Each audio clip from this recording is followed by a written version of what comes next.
Every single cell in our body has a source of energy that we can harness as tired moms.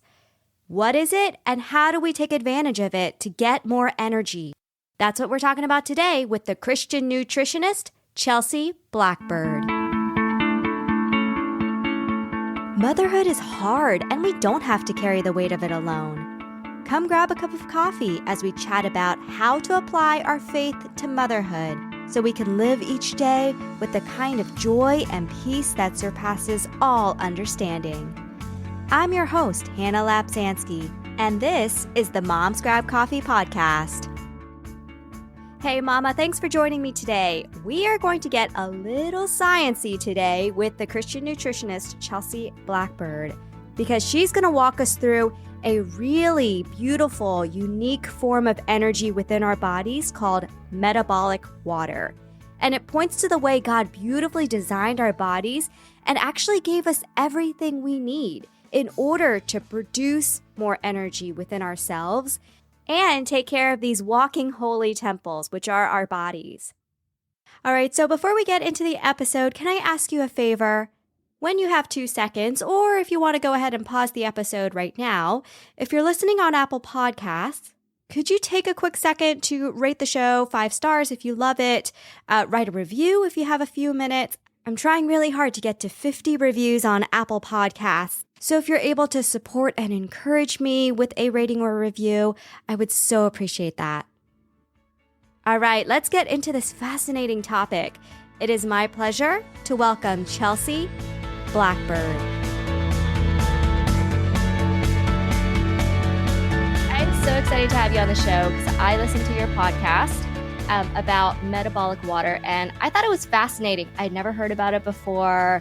You describe it as a battery power for our bodies, and so I thought, wow, I have to get her on the show to talk about this because as moms, I always feel like we're running on fumes, and so anything that can help us maintain, sustain us, especially our levels of energy, I'm all for it.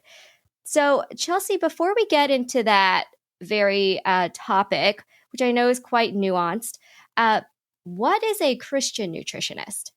Well, we do the same things that a nutritionist does, but I guess it's twofold. One is that as we are called to seek the Lord in all that we do, that would include our health. And so seeking God in our health, seeking His word, you wouldn't believe all the amazing health advice, I would say, that we can find, these beautiful gems of health inspiration and advice in the Bible.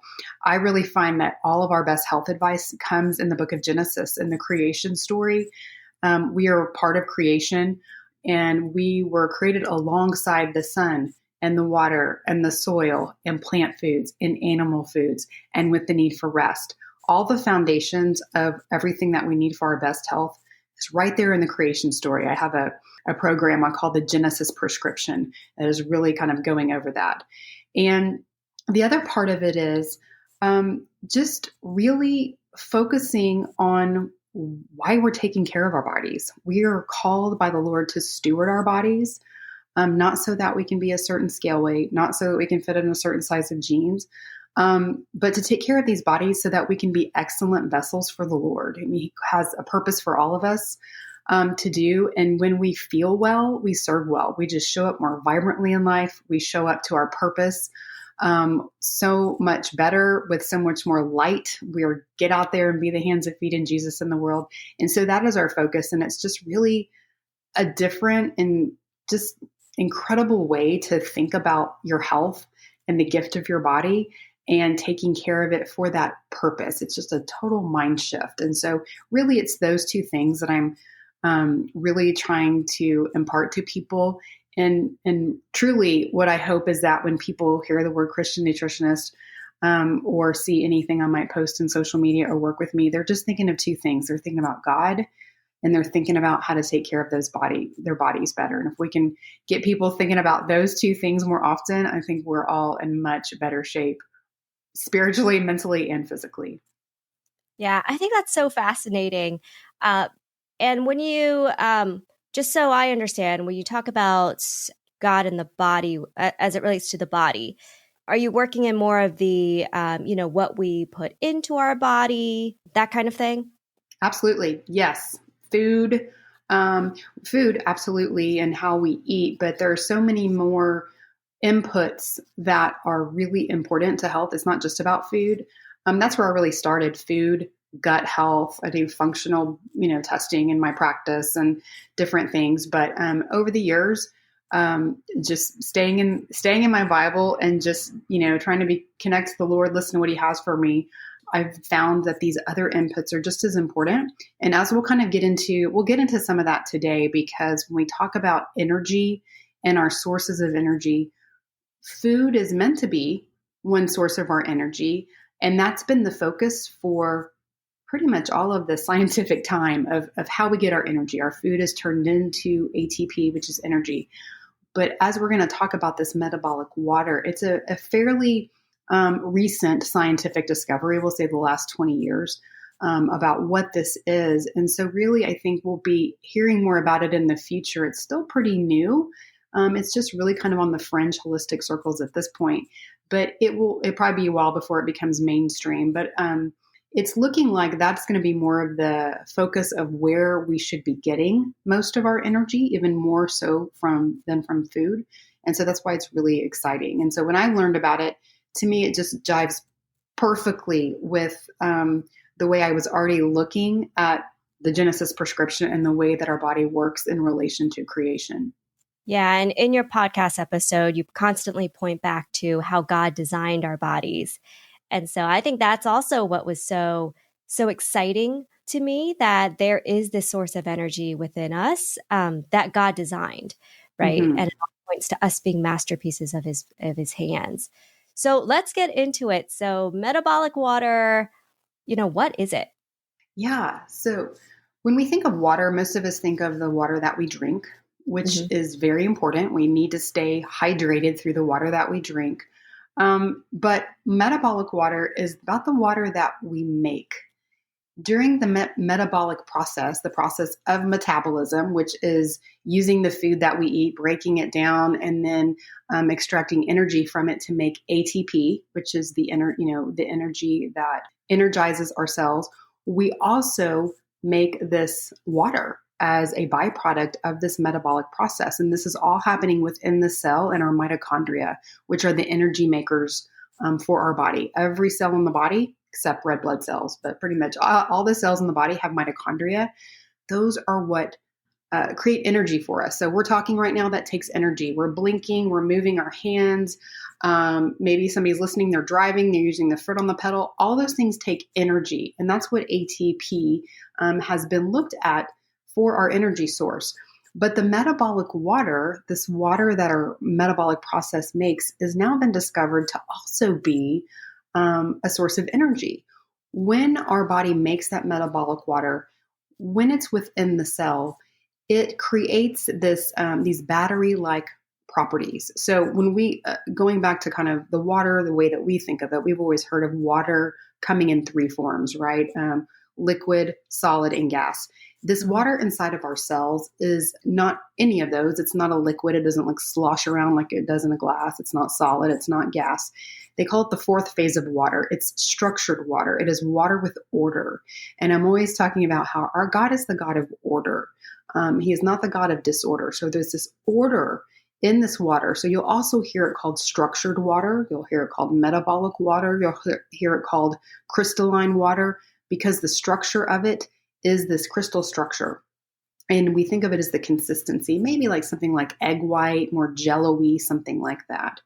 And so when this water is in our cells, it has a negative side where it creates this zone of positive and negative, which is what? It's just like a battery. And so what has been discovered is that this water can basically hold like electricity. We are electric beings. We're supposed to be more in a negative charge than a positive charge. So we're supposed to be in a net negative charge, which means we're supposed to have more electrons than protons. And so this water holds this net negative charge, and that is supposed to be a major source of energy for our cells. it is not just this ATP, which is what has been believed to be all along the major source of energy for us, but also it is this water, this structured water. It's also called easy water because of the way it makes these exclusion zones of negative and positive. So easy water, it's this battery. And so that's basically what it is. So when we think about this water, this fourth type of water, is it coming from somewhere or is it being created completely within our body? It's being created completely within our body. Now, we do need to be hydrated. We do need hydration to kind of those inputs, but it's our mitochondria that are making the water. Our body is 65% water, and it's why it's important to stay hydrated through drinking water, but also we're making this water as part of the mitochondria or the metabolic process. Okay. Wow, that's really interesting. So if I could summarize that, ATP, which does it stand for something? Adenosine triphosphate. Okay. So, yeah, there's a lot of those things that are like the long words. It's just easier to say ATP. Right. Yes. So ATP is the energy that our bodies create from the food that we consume. Yes, mostly carbohydrates and fats. Mm-hmm. Okay. And then we have the metabolic water that is created just within our bodies. Do they work together? It is the same process. There's this part of our in our cell, in the mitochondria, called the electron transport chain. So it's this chain, and as our food is going down these 5 steps of the chains, and step 5 is where it makes the ATP. Step 4 is where it makes the water. And so it's just part of that same process that's taking really the electrons out of our food, out of the carbs and fats, because electrons is what we're really getting after here from our foods. Electrons are the energy that our body uses. And that's important because this will come into play as our conversation unfolds. So it's along that same line, along that same kind of factory line, if you will, of making the ATP. We're also making the water at the same time. Got it. Okay.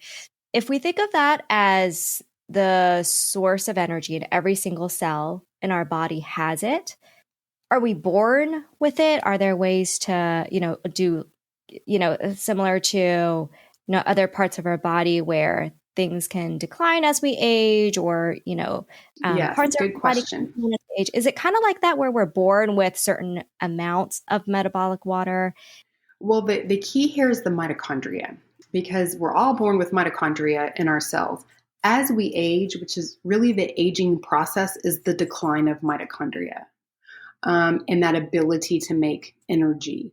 And so in the same way that as our mitochondria decline and can't make ATP, our mitochondria can decline and not make as much metabolic water. Now, there are things we can certainly do to help support the health of our mitochondria. That's really, and it's all the same thing, supporting the metabolic water is really going back to supporting the mitochondria. That is what needs to be working well in order to make both ATP and the metabolic water. So is that why my toddler can have endless amounts of energy after eating like one cracker all day? That's exactly right. The little ones have all kinds of, their mitochondria is fresh, and it's they can get away with a lot more food wise. That's why kids can get a lot more with kind of getting away with eating things that are not quite as good for you because they have that really healthy mitochondria. It's why they can go outside in shorts when it's cold weather. Our mitochondria also produce infrared heat, which is what makes us mammals. And so when kids are young and they're cranking that heat because their mitochondria work so well, they're like, that's when they tell you they're not cold. They're really not. They can produce so much more inner heat than we can because their mitochondria are working so well. So that's that. You're right. That's really what it boils down to is the mitochondria, and same for somebody that is struggling with energy in general or their metabolic process, maybe their weight. It all comes back to the mitochondria and how that's functioning. Yeah, I just thought about the kid at my daughter's bus stop who wears shorts year round. And in Maryland, it gets pretty cold in the winter. Yeah, I bet. Weather. And I'm like, how is he not cold? Okay, now I understand why. Exactly. That is Wow. why. Oh man, that's so fascinating. I know, right? So are there indicators that our body gives to tell us we have enough metabolic water? Well, I would say if you have good energy, that's a great sign.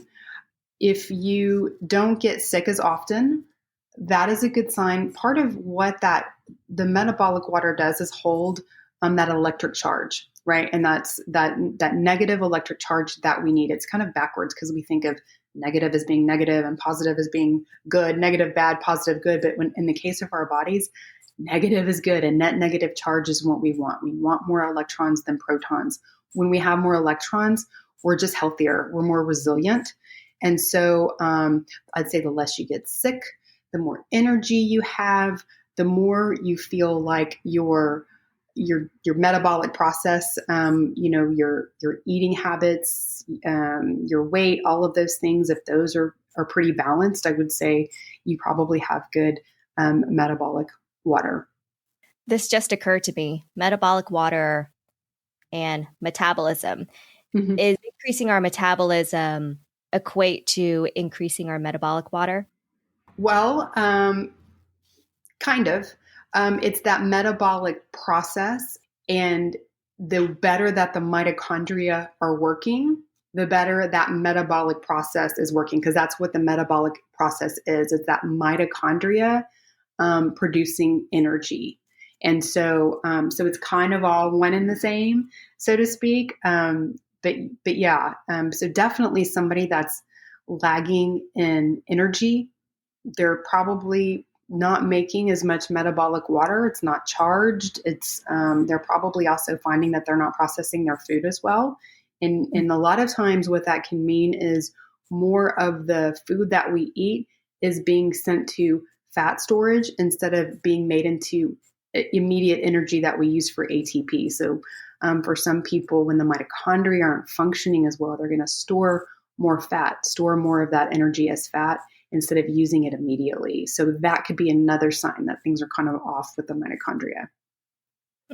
Gotcha. So if mitochondria is the key here, and we're looking to either make more energy or sustain our levels of energy, if mitochondria is the key, and sad story, it's on the decline as we age, how do we help our mitochondria so that we can have those levels of energy through the metabolic water? Yes. So this is where the whole Genesis prescription comes in and what we were talking about earlier. So some of the best things to charge your metabolic water, your easy water, your structure water, give that water structure, is to get sun exposure. Infrared light, infrared light is present all day long. As long as the sun is out, there's infrared light out.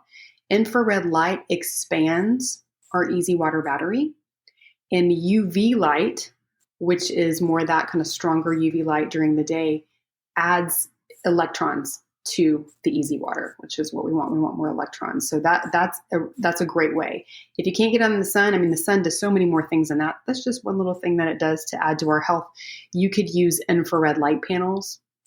That's pretty, popular thing to do now, kind of, especially maybe in the winter time if it's cold and you can't get outside and get much sun exposure. But the infrared light will help charge the mitochondria, get those working well, and also expand that easy water battery.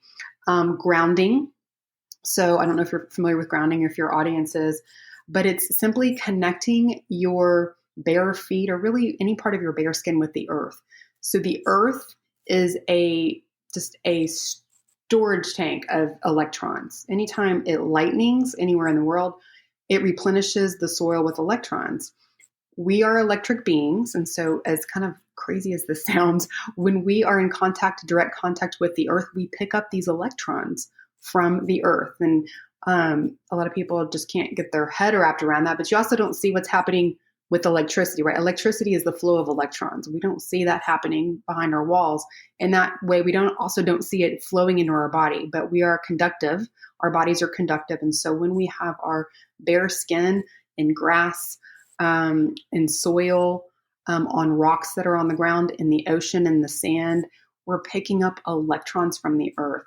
And that helps charge our mitochondria, fill our easy water battery. Those are the best two ways. And, when I was speaking earlier, it's always been thought we get most of our energy from ATP, from food. Really, we're supposed to only be getting about a third of our energy from food and about 2/3 of our energy from sun and from grounding, and picking up it's all about the electrons and how we get electrons to maintain that net negative charge. And so those are the two most powerful ways. Exercise will also produce some of that, a lot of it because we heat up and we have that infrared heat. Anytime we're heating up our insides through that metabolic process, whether it's through exercise or cold plunging, that's another way. It's one reason cold plunging has become such a hot kind of biohack kind of thing to do, is because it makes our bodies produce that infrared heat, which expands our easy water battery. And it does a lot of things along that electron transport chain that encourages mitochondrial health. So those are probably the best ways to do it, to help our mitochondria and to charge our easy water battery. And when you say ice plunging, you mean those ice water baths? Yes. Whether it's an ice cold shower, or, you see people doing polar plunges. Yeah. It is one of those things on my radar. I do a lot of health things. I do a lot of health hacky things, but I just cannot get on board with that. I just cannot make myself get cold. It is something I despise. It is on my radar. Like, one day I'm going to try it, but that one's a tough one for me. Yeah, I know. I don't know if I could do it either. Mm-hmm. I'll do all the other things. I will get in the sun. I will ground. I will use the light panels. I'll do anything. I'll exercise. I don't want to cold plunge. And you don't have to. You don't have to. But it is good to expose our body to those natural elements, because it makes our body adaptive. And there's those adaptive responses. And one of those is, making our inner heat, or our inner infrared heat, which helps the mitochondria. So to me, it's all so fascinating. It gives me such greater appreciation for my body and the way that I'm designed and the way that God made our bodies. And then all this provision, it is just right there. Most people don't know anything about this. And it sounds too simple. That's a lot of people are like, wait, what? It just sounds too simple. Oh yeah, go outside, get some sunlight, put your bare feet in the earth. But, I always say God did not make our healing inaccessible. He made it very accessible for everybody. It's free, so it just makes me appreciate the Lord, my body, on such a higher level. And it's just a beautiful thing all the way around. Yes. Amen. Absolutely. Yeah. When I think about the sun, especially when you live in places where you do get really cold seasons and then you get that warm day, I mean, you could everyone feel a little bit more lifted. Everyone's a little bit more joyful. They're a little bit nicer because, they're getting that sun. So I love how you put that into context in terms of what it actually does for us on kind of a, anatomical level.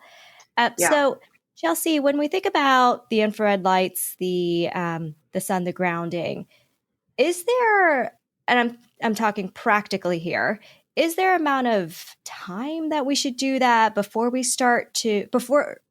reap all of the benefits of, producing that metabolic water? Well, any time spent outside in the sun or grounding is worth it. I say if you have 1 minute to do it, it is worth it. You'll start picking up electrons, especially from the earth, immediately. A more therapeutic dose would be, 15 to 30 minutes, but not everybody has time for that. But, if you can get outside, I try to take phone calls outside. I just try to take sun breaks, earthing breaks to get outside and do that. And it can take a little time to kind of build back up and replenish those electrons, especially if somebody's been so pulled down and has, somebody that's inside all day, that's just kind of hunched over under artificial lights, getting blue light from screens, never getting natural sunlight. That person's going to be a little bit more dragged down, probably need a little more mitochondrial lift. So it could take a little bit of time to replenish. But any amount of time that you can do it is absolutely worth it. And then there are other things that we can do to just encourage the building of easy water. So number one, being hydrated, right? But also really kind of focusing on natural spring, glacial melt waters, mineral waters can help do that. Good saturated fats like coconut oil, ghee, those can help support easy water. Humic and fulvic acids can do it. Probiotics, Tulsi tea, holy basil tea can have some properties that can help build your easy water. And so those are some things that you could do as well. But the most impactful thing is going to be to get outside and exercise. That's going to be another good thing too. But exercise, sunlight, grounding, just the natural free things, which is lovely. Yeah, the ones created by God, right? Yes. Mm-hmm. Yeah. The holy basil tea, I actually had some recently. It's funny you say that because I don't know why, but I had some in my cabinet. I think someone told me I should try it. I said, okay. And I put it in my cabinet, forgot about it. But I had it recently. It's really good. Yeah. Well, now you'll have even more reason to drink it. Yeah. Just, having a cup here and there, or if you're really trying to build it, maybe have a cup daily for a little bit. And that can be helpful. Yeah. So, Chelsea, let's talk about the foods that can help that, right? Like the holy basil tea, like the coconut oil.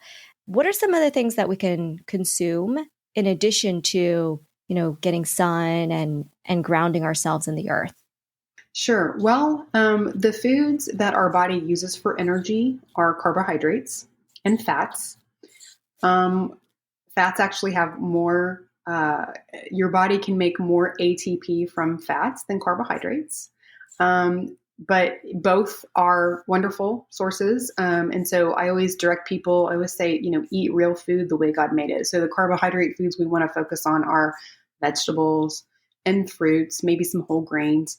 And then our healthy fats, whether it's our plant fats from coconut, avocado, olives, some nuts and seeds, or even, healthy animal fats like butter, some dairy, ghee, that kind of thing. So those are going to be our energy making foods and also just can support that energy process overall.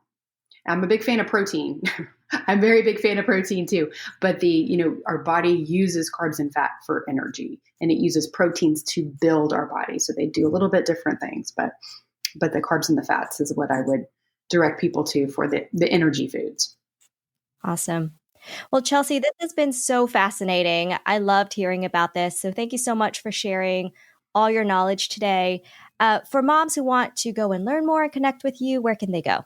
Sure. I'm the Christian nutritionist. I'm all across social media. I have a podcast called the Christian Health Club Podcast that we kind of dive into all things the Lord and our body. My website, The Christian Nutritionist, that's pretty much everywhere you can find me under that. Awesome. Well, thank you so much, Chelsea. I really appreciate your time today. Thank you for having me. I enjoyed it very much. All right, friend, that was Chelsea Blackbird, the Christian nutritionist. And I know it got a little science-y, but I hope you got a lot out of it. I hope you learned something today and that you have a little more appreciation for the way God designed our awesome bodies. Okay, friend, we're going to move into the last part of the energy series next week with Dee Bolton from Faith Fueled Mom. And she has an amazing testimony of God's goodness and faithfulness in her life when it comes to her physical health. Plus, she's going to give us some really easy wellness and strength tactics that we can apply to our busy mom lives. So stay tuned for that. Follow Moms Grab Coffee wherever you're listening. All right, friend, I pray that you have a blessed, hope-filled week. And I'll catch you again next Monday for a cup of coffee with a side of faith, wisdom, and hope.